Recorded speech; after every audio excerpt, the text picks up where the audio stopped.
घुटने टेके हैं। और भागी सर ने कहा था कि राजनीति नहीं होनी चाहिए। आज मुझे याद है कि ये एनएफएस को लेकर दूसरा धरना है। पहला धरना भी यही हुआ था, लेकिन मैं उसमें मौजूद नहीं था, बीमार था, मैं आ नहीं सका।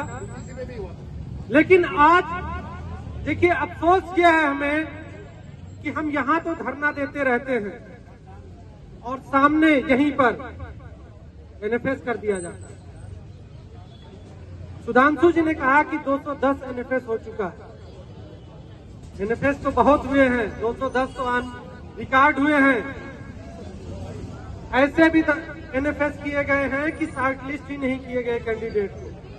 पहले तो ये कहा जाता था कि आप इस काबिल ही नहीं हैं, SC ST इस काबिल ही नहीं है कि पढ़ लिख कर हमें पढ़ाने के लिए विश्वविद्यालयों में आए। जब वो पढ़ लिख कर आ गए तो कहते हैं कि अब एलिजिबल नहीं है, और आज ये कहना शुरू कर दिया कि वो सुटेबल नहीं है। किस तरह से सुटेबल नहीं है? यहीं पर 4500 लोगों का अपॉइंटमेंट होता है, उसके लिए कुछ और क्राइटेरिया है, और अब क्राइटेरिया को बदल दिया गया है। क्राइटेरिया जो बदला गया है उससे SC ST OBC को बहुत बड़ा नुकसान हुआ है। उन्हीं लोगों को नहीं हुआ है, सबको नुकसान हुआ है। हमें वो दिन भी याद है कि जब मंडल 91 में मंडल के खिलाफ कमंडल की रथ यात्रा निकली थी। इतिहास दोहराने की बात हो रही है ना, तो इतिहास अगर हम दोहराएंगे तो बहुत दूर तक जाएंगे और बहुत लंबी आग लगेगी। यहीं पर जो नियुक्तियां हुई, उस नियुक्तियों में किस तरह से SC ST OBC को जो 10-10 साल 15-15 साल से पढ़ा रहे थे, डिस्प्लेस कर दिया गया। यह भी एक तरह का एनएफएस है। मैं नाम नहीं लेना चाहूंगा किसी भी डिस्प्लेस साथी का, लेकिन जब उन्हें लगा कि ये दलित, ये पिछड़ा संविधान की बात कर रहा है, उसे विश्वविद्यालय, उसे कॉलेज से हटा के बाहर कर दो, वो आवाज उठाने लायक न रह जाए। लेकिन अफसोस यहाँ पर भी है कि सोशल मीडिया के माध्यम से वो साथी आज भी आवाज उठा रहा है, संविधान की बात कर रहा है। भले ही आप अंबेडकर के नाम पर कुछ भी कहो कि अंबेडकर अंबेडकर अंबेडकर, ये मंच वो नहीं है कि यहां से उन सब बातों को मैं दोहराऊं। लेकिन ये SC ST OBC पढ़ लिख कर जागरूक हो चुका है।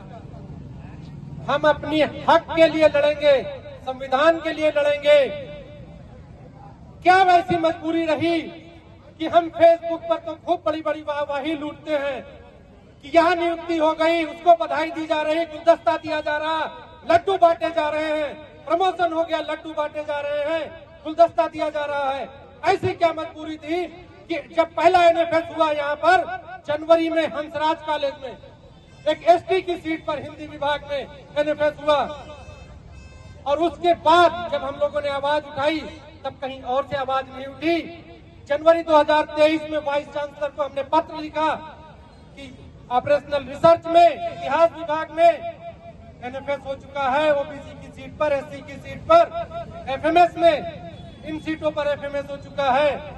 असिस्टेंट प्रोफेसर से शुरुआत हुई और ये आग रुकी नहीं, ये बीमारी रुकी नहीं, असिस्टेंट, एसोसिएट और प्रोफेसर तक में पहुंचती चली गई।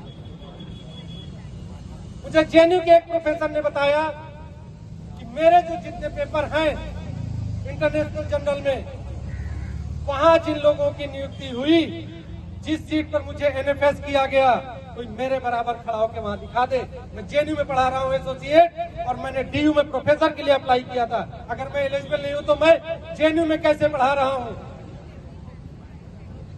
तो इससे तो साफ पता चलता है कि साजिश क्या है, किस साजिश के तहत उन लोगों को रोका जा रहा है। एनएफएस SC ST OBC की सीटों पर क्यों होता है? साथ में और भी सीटों पर तो अपॉइंटमेंट हुआ, उन सीटों पर एनएफएस क्यों नहीं हुआ? क्यों नहीं जो है यूनिवर्सिटी को हम ठप कर देते हैं? सर, भागी सर, मैं आपसे रिक्वेस्ट करता हूं, और पहले भी अभी सुधांशु जी ने कहा, हमने जब आप पहली बार प्रेसिडेंट बने थे, हमारे संगठन ने ये कहा था कि हमारे जो टूटा एग्जीक्यूटिव है वो ऑफिस बेरर को पूरा वो देते हैं कि जिस तरह से भी वो चाहे धरना प्रदर्शन जहां भी चाहे करने के लिए वो पूरी तरह से उनके पास राइट है, और जो भी निर्णय लेंगे उस निर्णय में हम साथ खड़े हैं। तो आज भी अगर ये धरना प्रदर्शन 1 बजे से 3 बजे के बीच में हो रहा है तो मैं रिक्वेस्ट करता हूं सर, ऐसे अब नहीं चलने वाला, इस तरह से अब चीजें नहीं चलने वाली। अगर हम प्रशासन के ऊपर दबाव नहीं बनाएंगे तो ये ट्रेड यूनियन किस काम का रह जाएगा? क्या इस ट्रेड यूनियन का यही काम भी रह जाएगा कि हम टोकन धरना करें? हमें सुबह से धरना लगाना होगा, अगर जरूरत पड़े तो आप भूख हड़ताल करिए, मैं सबसे पहले बैठूंगा। लेकिन कहीं ऐसा ना हो जाए कि आज एनएफएस के लिए हम धरना कर रहे हैं और फिर हम 2-4 महीने बाद एनएफएस के लिए धरना करते रहे। तो कुछ तो रास्ता निकालना पड़ेगा। जब तक हम कुछ इस तरह से इनके सामने प्रदर्शन नहीं करेंगे, ये रुकने वाले नहीं हैं। नियुक्तियों में तो ये बड़ी तेजी से आगे बढ़ते हैं, लेकिन एनएफएस क्यों कर देते हैं? ये समय कम है इसलिए मैं अपनी बात को यहीं खत्म कर रहा हूं, लेकिन इस एनएफएस को यहीं खत्म करना पड़ेगा। अगर जरूरत पड़े तो आने वाले 10 दिन, 15 दिन, 20 दिन में ही आप विश्वविद्यालय को ठप करिए। जब तक जो 210 सीटों पर अपॉइंटमेंट नहीं हो जाता, उनके हक को नहीं फिर से वापस कर दिया जाता, तब तक विश्वविद्यालय को चलने नहीं दिया जाए। और आगे जो भी नियुक्तियां हो उसमें एनएफएस बिल्कुल भी नहीं होना चाहिए। धन्यवाद सर। साथियों, आज तो धरने के अंदर